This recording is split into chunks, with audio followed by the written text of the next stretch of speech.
Sir నమస్తే అండి. నమస్కారం. అనంతపురం పుట్టపర్తి వేదికగా భారతదేశం అత్యంత ప్రతిష్టాత్మకంగా తీసుకొస్తున్న 5వ తరం స్టెల్త్ యుద్ధ విమానాల ఫ్యాక్టరీ అది ఆంధ్రప్రదేశ్లో ఏర్పాటు అవటం ఎలా చూడాలంటారు అసలు? ఇప్పుడు మోడీ గారు మామూలుడు కాదు. మోడీ చంద్రబాబు యొక్క మేధస్సుని, చంద్రబాబు యొక్క రాజకీయ పరిణితిని, రాజకీయ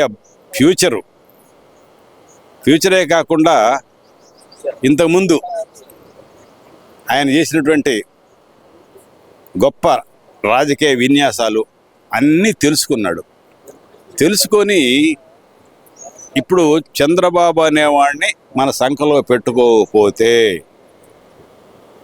మనకు మనుగడ లేదు అనేటువంటి విశ్వాసానికి వచ్చి లేకపోతే ఎందుకు వెళ్తాడు? హైదరాబాదులో చంద్రబాబు గారి ఇంటికి వెళ్ళి ఒక గంట మోడీ అనేటువంటి వాడు, మోడీ పెద్ద హంబావి, మోడీ సామాన్యంగా వంగడు, you will break their bend అని. మోడీ సామాన్యంగా పెద్ద మేధావి, ఈ దేశానికి గట్టి ప్రైమ్ మినిస్టర్ దొరికాడు. ఎందుకంటే కఠిన నిర్ణయాలు తీసుకుంటాడు, ఇంప్లిమెంట్ చేస్తాడు. ఇప్పుడు ఈ మంత్రం ఇప్పుడు చేయాల్సింది ఎమ్మెల్యేల కాన్వాయ్. ఎమ్మెల్యే వస్తానంటే 2-3 కార్లు, మంత్రులు 10-15 కార్లు. పొదుపు మంత్రం అంటారా? అంత అవన్నీ ఒక్కొక్క పోలీసులు ఎంతమంది, ఎమ్మెల్యేలకి ఎంతమంది పోలీసులు, ఎమ్మెల్యేలకి ఎంతమంది పోలీసులు, ఇళ్ళ దగ్గర ఎంతమంది సెక్యూరిటీ గార్డులు, ఇంత అవసరమా? ఇవన్నీ ఏంటంటే హంగామా. ఎందుకు నేను అడిగే మా ఒక ఆయన్ని, ఎందుకయ్యా ఈ పోలీసులు అంటే, పోలీసులు లేకపోతే మాకు గుర్తింపు ఉండదు, ముందు పోలీసులు పోతా ఉంటే ఓహో ఎవరో పెద్దవాడు సమాజం ఎట్టుందంటే ఇద్దరు ముందు పోలీసులు పోయా హంగామా చేశారు, ఓహో పెద్ద ఆయన ఎవరు వస్తున్నారు అనేటువంటి స్థితి ఏర్పడింది. సామాన్యంగా నీకు మండల వెంకటకృష్ణరావు గారు ఒకసారి మినిస్టర్గా ఉంటే మేము కాలేజీలో పనిచేసినప్పుడు ఆయన ఒంటరిగా వచ్చాడు.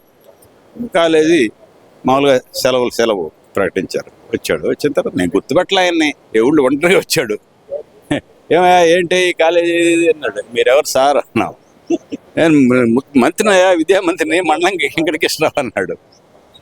పాప ఆయన సార్ నమస్కారం చెప్పి అట్లా.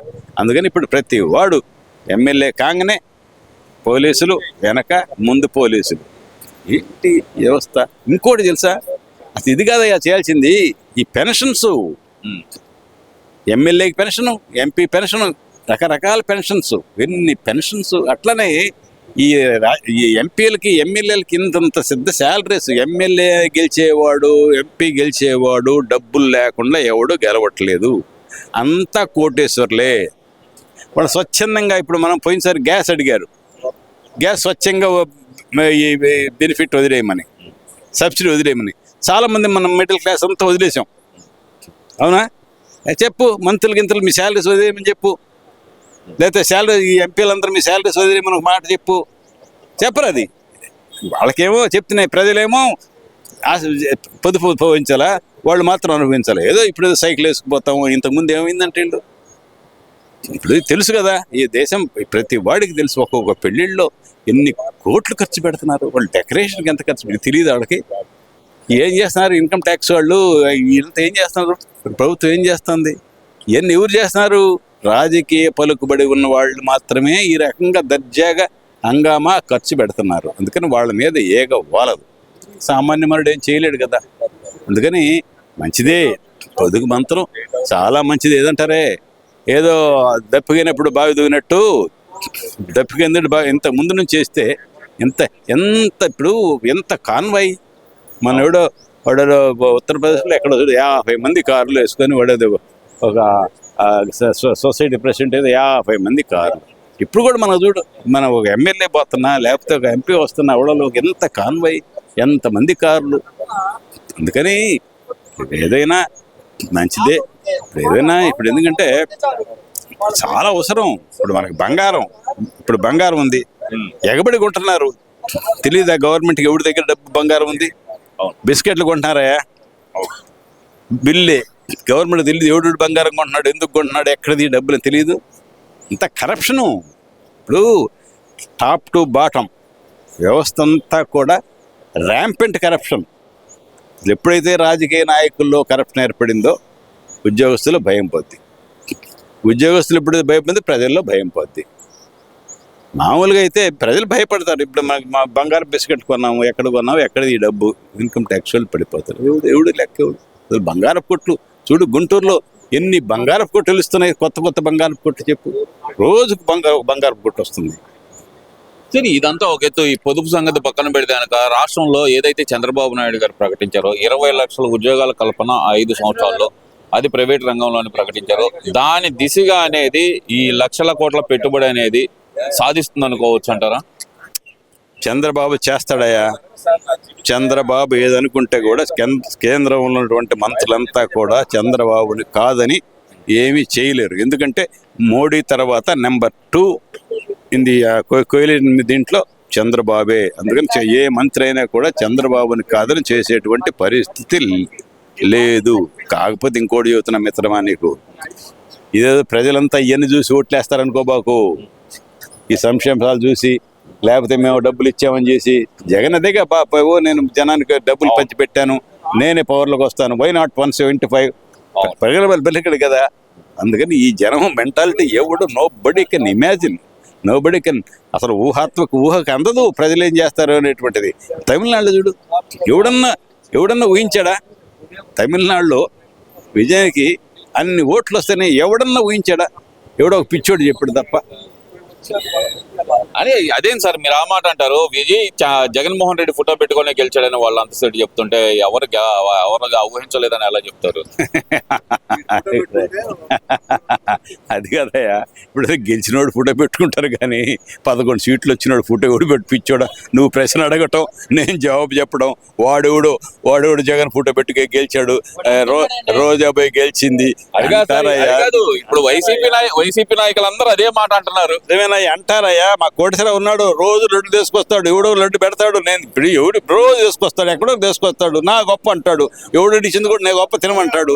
ఇప్పుడు ఎవడో ఏదంటారే, ఎవడికో పుట్టిన బిడ్డ ఎక్కి, ఇప్పుడు ఎవడికో పుట్టిన బిడ్డ ఎక్కి ఇప్పుడు అసలు వీళ్ళకి అనవసరం. రోజు ఎడిపోయి వీళ్ళంతా ఎడిపోయి పాపగండి చేశారు, స్టాలిన్ చేశారు, చంద్రబాబు ఎడి చేశాడు, మరి అంతే కదా. అతను దీంట్లో అతను అనేటువంటి వాడు వస్తాడని ఊహించలేదు. మొట్టమొదట కూడా ఎన్టీ రామారావు రాజకీయాల్లో వచ్చినప్పుడు ఎన్టీ రామారావు త్రంబింగ్ గుజరాత్ ఎవరు ఊహించలేదు. అందుకని ప్రజానాడు కనిపెట్టడం మిత్రమా చాలా కష్టమైన ప్రక్రియ. వీళ్ళు చెప్పుకుంటారు బయటికి రావాలి, వీళ్ళు ఇష్టం వచ్చి, ఇప్పుడు ఇంకోటి తెలుసా నీకు, ఇష్టం వచ్చినట్టు మాట్లాడుతున్నారు ప్రభుత్వం మీద, బండ బూతులు మాట్లాడుతున్నారు. ఎందుకు సహిస్తున్నారు అర్థం కాదు. తెలిస్తే వాటితోనే మనం సమాధానం చెప్దాం అనే మాట అయితే చంద్రబాబు నాయుడు గారు అంటున్నారు కదా. వాళ్ళు మాట్లాడిన భాష మనం మాట్లాడే ఉపయోగం ఏముంది, పనితో మనం సమాధానం చెబుదాం అంటున్నారు కదా. ఆ రోజులు పోయినాయి అయ్యా, ఆ రోజులు పోయినాయి. ఏదో గాంధీ గారు మహాత్ముడు ఈ చెంప కొడితే ఆ చెంపయి అనేటువంటి రోజులు పోయినాయి. ఆ చెంప కొడితే ఈ చెంప కూడా వాయిస్తారు. సమాజానికి అనుగుణంగా, మార్పులకు అనుగుణంగా ప్రభుత్వం మారాలి కానీ ప్రజలు మారరు. ప్రజా అభిప్రాయం ఎట్లుంది? Everybody is unhappy now. ఏ విషయంలో అంటారు? అన్నిటిలో. ఎందుకంటే మాకు పదవులు రాలేదు. ఇప్పుడు ఎట్లుంటుందంటే ప్రతి వాడు నేను తెలుగుదేశానికి కొట్టి నాకేంటి, నేను తెలుగుదేశానికి కొట్టేశాను నాకేంటి. ఇప్పుడు ఊళ్ళల్లో ఉంది మొత్తానికి. అసలు పెన్షన్లు ఉన్నాడు చెప్పు, చేయమను. ఇప్పుడు ఇది కాదు, ఈ పెన్షన్స్ ఒకటి, ఈ ఫిజికల్ హ్యాండిక్యాప్డ్ ఒకటి చేయమను. హాఫ్ టు హాఫ్ చేయలేరు. ఎందుకు చేయలేరు? ఓట్లు పోతాయి. ఇవన్నీ రాజకీయ జిమ్మిక్స్ తప్ప ఏది ప్రజలను ఉద్ధరించాలనో లేదా దేశాన్ని బాగు చేద్దాం అనేటువంటిది కాదు. ఓకే సార్, ఇక్కడ నిన్న గుడివాడ అమర్నాథ్ గారు మాట్లాడుతూ ఒక మాట అయితే అన్నారు, YCP TDP both are not same అనే మాట అయితే అంటున్నారు కదా, దాన్ని ఎలా చూడాలంటారు? నిజమేనయ్యా, వాళ్ళు గొడ్డలి, వీళ్ళ చేతిలో కర్ర గొడ్డలి. ఇప్పుడు నీకు కర్ర బట్టి చేస్తున్నాడు, గొడ్డలు పట్టుకుని చేస్తున్నాడు, నాట్ సేమ్.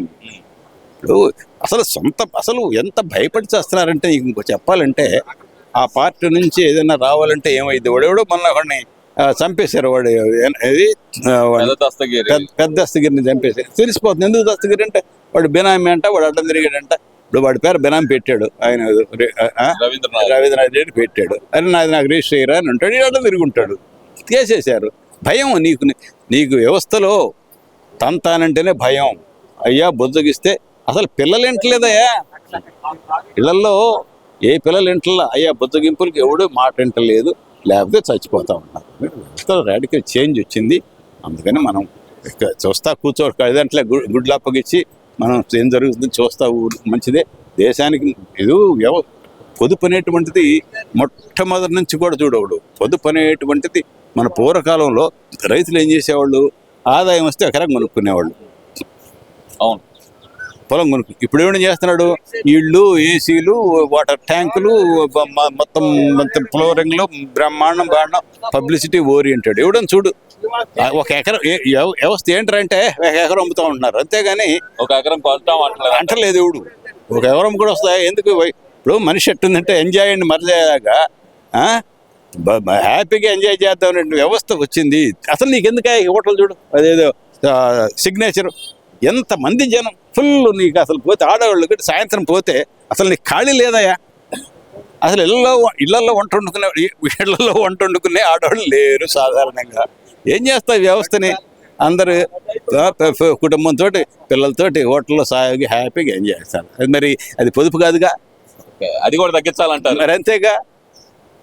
అందుకని ఓకే, దీన్ని జస్ట్ మనం చూస్తా ఊరుకోవటమే. Thank you.